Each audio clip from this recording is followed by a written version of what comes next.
Hello everyone, welcome to Polimera's kitchen. ఈరోజు నేను మీకు చాలా simple and tasty bread pudding చేసి చూపిస్తున్నాను. ఇందుకు కావాల్సినవి ఫస్ట్ నేను ఇలా మిల్క్ బ్రెడ్ తీసుకున్నానండి. మిల్క్ బ్రెడ్ నేను ఇలా ఎడ్జెస్ అన్ని కట్ చేసుకొని ఇలా 4 పీసెస్గా బ్రెడ్ అనేది చేసేసుకున్నాను. అలాగే మిల్క్, డ్రై ఫ్రూట్స్, ఇది milk made, fresh cream, custard powder, sugar. Next నేను ఒక స్పూను కస్టర్డ్ పౌడర్ తీసుకున్నానండి. కస్టర్డ్ పౌడర్లోకి కొద్దిగా పాలు వేసుకొని ఉండలు లేకుండా మనం కలుపుకోవాలి.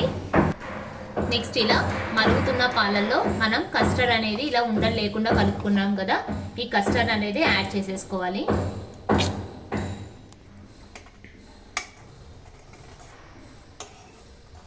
చూడండి, ఇక్కడ నేను ఒక 1/2 లీటర్ క్రీమీ మిల్క్ అనేది తీసుకున్నాను.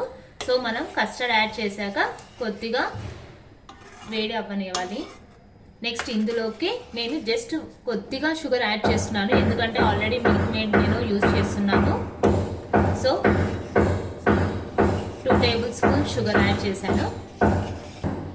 నెక్స్ట్ నేను మిల్క్ మేడ్ తీసుకుంటున్నాను.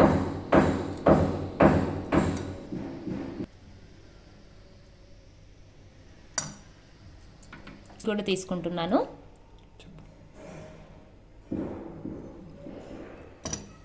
Milk made and fresh cream ఈ రెండు కూడా బాగా బీట్ చేసుకోవాలి.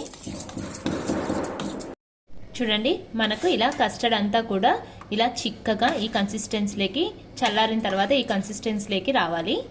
నెక్స్ట్ నేను బ్రెడ్ అంతా కూడా ఇలా ఈ బౌల్లోకి షిఫ్ట్ చేసుకున్నాను. నెక్స్ట్ ఫస్ట్ మనము ఈ కస్టర్డ్ లేయర్ అనేది బ్రెడ్ మీద ఒక లేయర్ వేసుకోవాలి. చూడండి, ఇలా కస్టర్డ్ అంతా కూడా మనం ఒక లేయర్ వేసుకున్నాక మనం already creamy milk and malai కూడా ఇలా ఫ్రెష్ ఈ మిల్క్ మేడ్ ఫ్రెష్ క్రీమ్ అనేది కూడా ఇలా ఒక లేయర్గా వేసేసుకోవాలి. చూడండి, ఇలా కస్టర్డ్ అండ్ మిల్క్ మేడ్ ఇలా లేయర్స్గా మనం వేసేసుకోవాలి.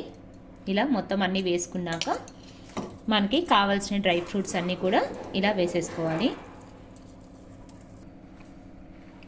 చూడండి, ఇలా నేను కాజు, బాదం, పిస్తాతో ఇలా డ్రై ఫ్రూట్స్ అనేది వేసేసుకున్నాను. మీరు కూడా డ్రై ఫ్రూట్స్ ఏవైనా సరే వేసుకోవచ్చు. ఇది నెక్స్ట్ మనం ఫ్రిడ్జ్లో 4 to 5 అవర్స్ ఫ్రీజర్లో పెట్టేసుకోవాలి. అంతే అండి, చాలా simple and tasty Arabian bread pudding అనేది మనకి రెడీ అవుతుంది. చాలా చాలా బాగుంటుంది. మీరు కూడా ట్రై చేయండి. నా ఛానల్ మీకు నచ్చినట్టయితే లైక్ చేయండి, షేర్ చేయండి, సబ్స్క్రైబ్ చేయండి. Thank you.